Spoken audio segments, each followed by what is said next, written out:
राधे राधे, जय श्री कृष्ण। आप सभी को उत्तम भक्ति सागर चैनल में स्वागत है। आज मैं आप लोगों को जीवित पुत्रिका व्रत की कथा सुनाने वाली हूँ, तो आप लोग ध्यान से सुने। पुत्र की रक्षा के लिए किया जाने वाला व्रत महिलाएं निर्जला रहकर करती हैं। जीवित वाहन के नाम पर जीवित पुत्रिका व्रत का नाम पड़ा है। आइए जानते हैं कि जीवित वाहन कौन है और उनकी कथा क्या है। जीवित पुत्रिका व्रत। जीवितवाहन एक गंधर्व राजकुमार थे जो बेहद उदार और परोपकारी इंसान थे। उनके पिता ने राजपाट छोड़ दिया और वन में चले गए।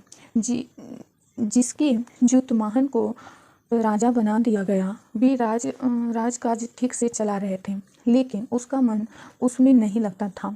एक दिन वे राजपाट भाइयों को सौंप कर और वो वन में चले गए अपने पिता के पास। वहाँ उनका विवाह मल्यवती नामक कन्या से हुआ। एक रोज वन में वे वृद्धा से मिले।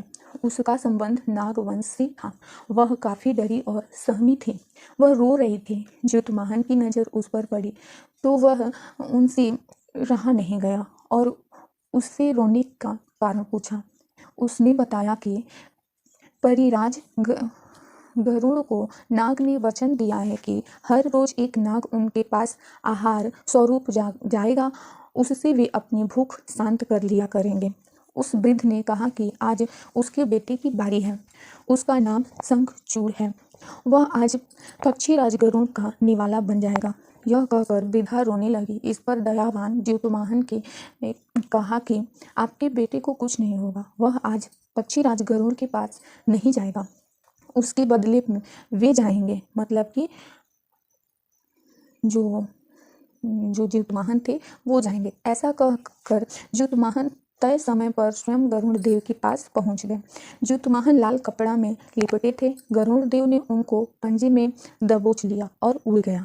इस बीच उन्होंने देखा कि जीवितवाहन रो रहे हैं और कराह रहे हैं। तब वे एक पहाड़ के शिखर पर रुक गए और जीवितवाहन को मुक्त किया। तब जीवितवाहन ने गरुड़ देव को सारी घटना बताई। गरुड़ देव जीवितवाहन की दया और साहस की भावना से काफ़ी प्रसन्न हुए। उन्होंने जीवितवाहन को जीवन दान दे दिया। साथ ही उन्होंने वचन दिया कि आज से वे कभी भी किसी नाग को अपना ग्रास नहीं बनाएंगे। इस प्रकार से जीवितवाहन के कारण नागों के वंश की रक्षा हुई, जिसके बाद से ही अश्विन मास के कृष्ण पक्ष की अष्टमी को जीवितवाहन की पूजा की जाती है और जीवित पुत्री का निर्जला व्रत रखा जाता है। ये रही पहली कथा। इस वीडियो में आप जीवित पुत्रिका व्रत की मैं 2 कथा सुनाऊंगी। तो पहली कथा खत्म हुई, अब दूसरी कथा। जो मैं दूसरी कथा सुनाने जा रही हूँ उसका नाम है चील और सियारन की व्रत कथा। आप लोग इसे ध्यान से सुने। नर्मदा नदी के पास एक नगर था, कंचनबटी नाम था। उस नगर के राजा का नाम मलय केतु था। नर्मदा नदी के पश्चिम में बालूहटा नाम की मरुभूमि थी, जिसमें एक विशाल पाकड़ के पेड़ पर एक चील रहती थी। उसी पेड़ के नीचे एक सियारिन भी रहती थी। दोनों पति सहेली थी। दोनों ने कुछ महिलाओं को देखकर जितिया व्रत करने का संकल्प लिया और दोनों ने भगवान श्री जीवितवाहन की पूजा और व्रत करने का प्रण ले लिया। लेकिन जिस दिन दोनों को व्रत रखना था, उसी दिन शहर के एक बड़े व्यापारी की मृत्यु हो गई और उसका दाह संस्कार उसी मरुस्थल पर किया गया। सियारिन को अब भूख लगने लगी थी। मुर्दा देखकर वह खुद को रोक ना सकी और उसका व्रत टूट गया।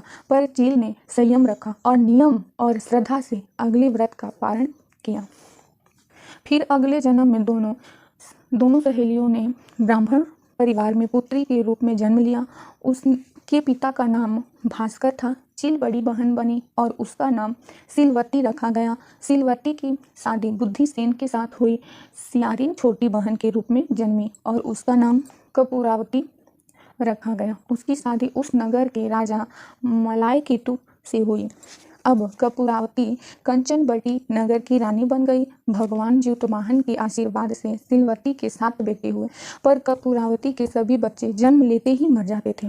सिलवती के बेटे को देख कपूरावती के मन में ईर्ष्या की भावना आ गई। उसने राजा से कहकर सभी बेटे के सिर कटवा दिया और 7 नए बर्तन मंगवाकर उसमें रख दिया और लाल कपड़े से ढक कर सिलवती को भिजवा दिया।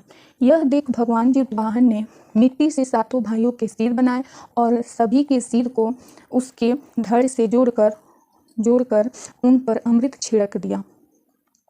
इससे उनमें जान आ गई। 7 युवक जिंदा हो गए और घर लौट आए। जो कटे सिर रानी ने भिजवाए थे वे फल बन गए। दूसरी ओर रानी कपूरावती बुद्धिसेन के घर से सूचना आने की व्याकुल थी। जब काफी देर सूचना नहीं आई तो कपूरावती स्वयं बड़ी बहन के घर आई।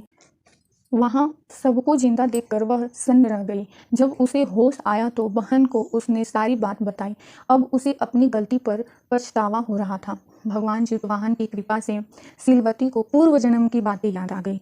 वह कपूरावती को लेकर उसी पाकड़ के पेड़ के नीचे लेकर गई और उसी सारी बातें बताई। कपूरावती सारी बातें सुनकर बेहोश हो गई और मर गई। जब राजा को इसकी खबर मिली तो उन्होंने उसी जगह पर जाकर पाकड़ के पेड़ के नीचे कपूरावती का दाह संस्कार कर दिया। इसलिए प्रत्येक वर्ष पितृपक्ष के मध्य में आने वाले इस व्रत में अपने पुत्रों की लंबी आयु के लिए माताएं अपने पूर्वजों और ज्योतिवाहन को सरसों तेल और खल्ली चढ़ाती है। इस पर्व से जुड़ी कथा चील और सियारन की मिट्टी व गाय के गोबर से प्रतिमा बनाकर उसकी पूजा की जाती है और उन्हें चूड़ा दही चढ़ाया जाता है। उसके बाद पूरी विधि विधान से ज्योतिवाहन की पूजा की जाती है और व्रत रखा जाता है। एक